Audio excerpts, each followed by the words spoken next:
All right, what is going on, Dolphins fans? Jacob here, Miami Dolphins Syndicate. And as you guys have seen over the last few days and a little bit beyond, I've been making videos, some what if videos on if the Miami Dolphins choose to move off of Tua, just some options that are out there and potentially what the Miami Dolphins could do at the quarterback position. And today I want to go over a suggestion that was actually from one of you guys in the comments. We have Dennis Clay commenting, I would like Baker. So Baker Mayfield is coming off his best year throwing the football with the Tampa Bay Buccaneers.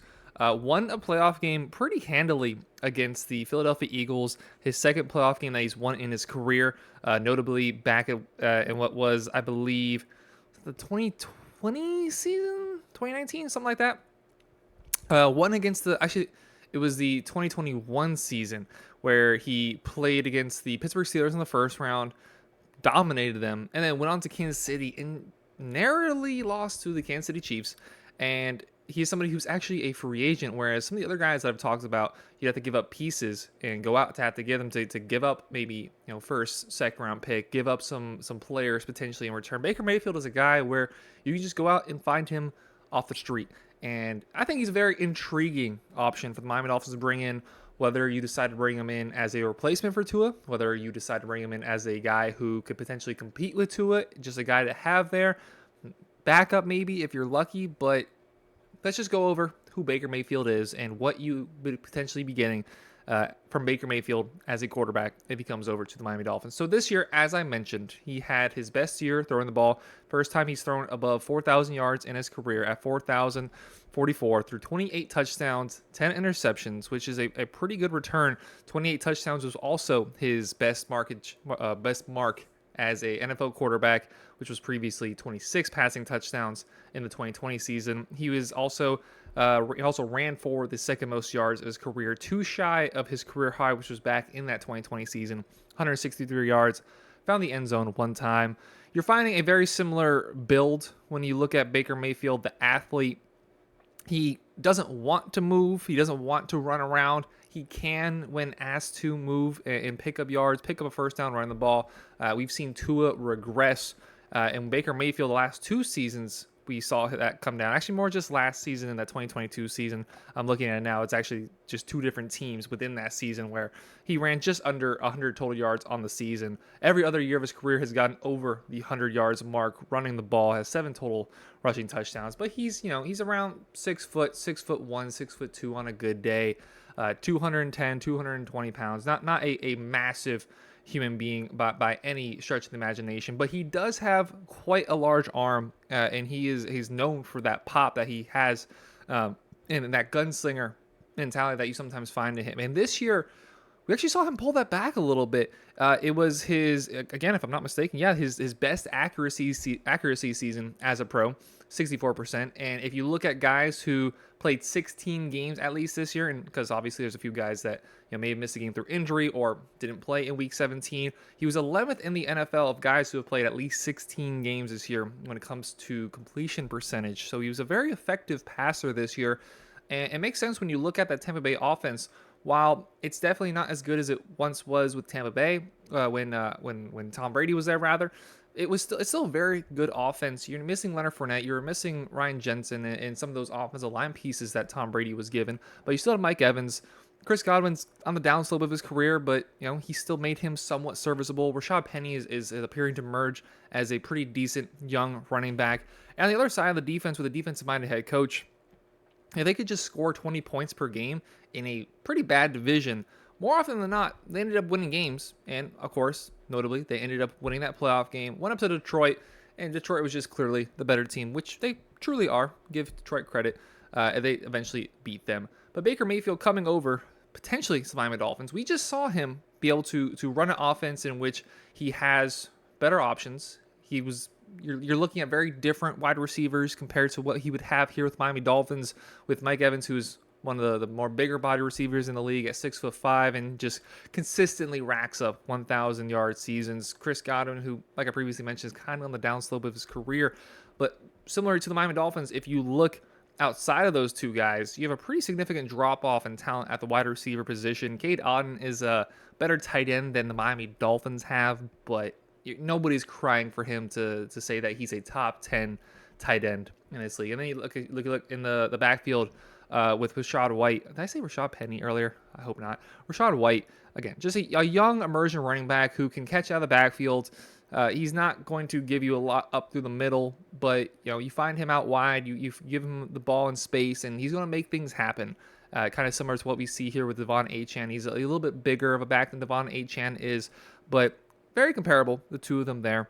And Baker Mayfield, coming into what would now be his 8th season as a pro, we found him a more mature version of Baker Mayfield. You're seeing a lot more of the leadership come out instead of just being a endless bottle of emotion and macho that he has to stick his chest out and be the big man in the room. I think this was the most mature we've seen him, the most level-headed version of Baker Mayfield, as he's taken a little bit of a humbling, was let go by the Cleveland Browns. They obviously bring in Deshaun Watson, and then last year he spent time with the Panthers, spent time with the Rams, and there was serious talk amongst the NFL as to whether he was going to be in the league at all this year. He gets the Buccaneers job on a 1-year contract, makes the playoffs, and wins a playoff game. That's more than the Miami Dolphins can say. Obviously, haven't won a playoff game since the early 2000s, and Tua has yet to win a playoff game. So you get playmaking ability with the arm. You're getting somebody who is, and somewhat, I don't know even about somewhat, is certainly increasing their and getting better at the passer of a ball with Baker Mayfield. You're getting a drop in accuracy, and I'm not sure where he is right now in terms of being able to run an offense that asks as much of their quarterback as this Mike McDaniel offense asks, but you really say that about anybody before they're thrown into a system like this. There's so much going on, even more so than Kyle Shanahan, really, with all the different motions and all the different looks that you're expected to understand.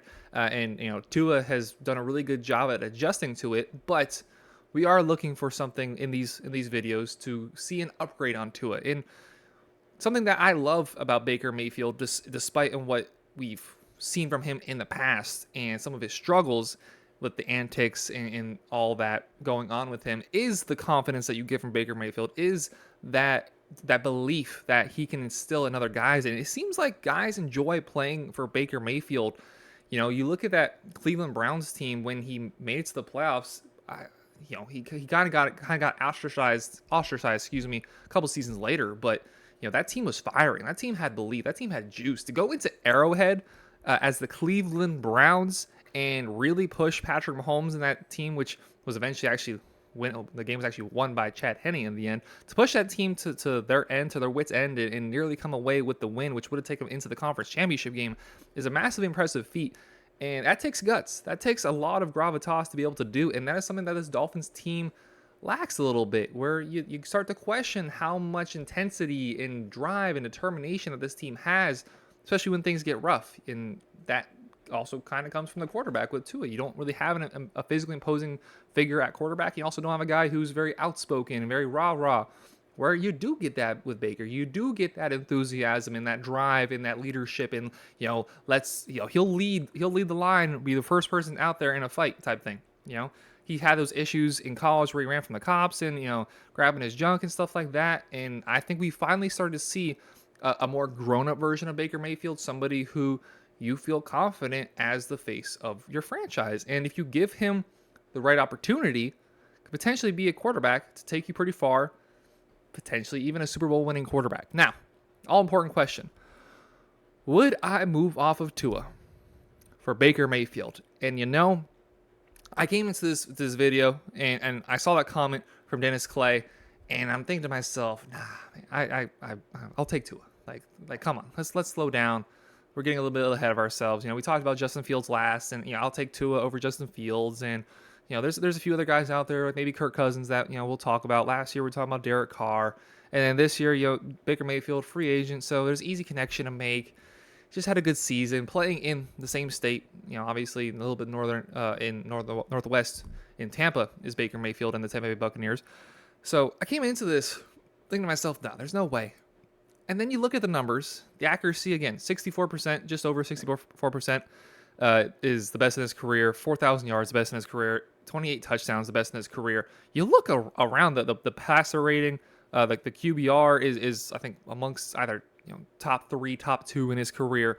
There's so many things you look at Baker Mayfield, and he's hitting his stride at the right time in his life, in his career, and is now hit the free agent market, and is the perfect time to be a free agent for him. And you know what? I think I'd do it.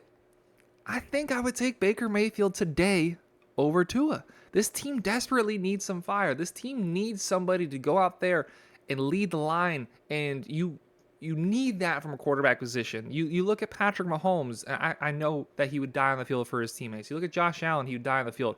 I believe Tua would, but he's not the guy to go out there and inspire that. And we've consistently seen Tua let down in big moments.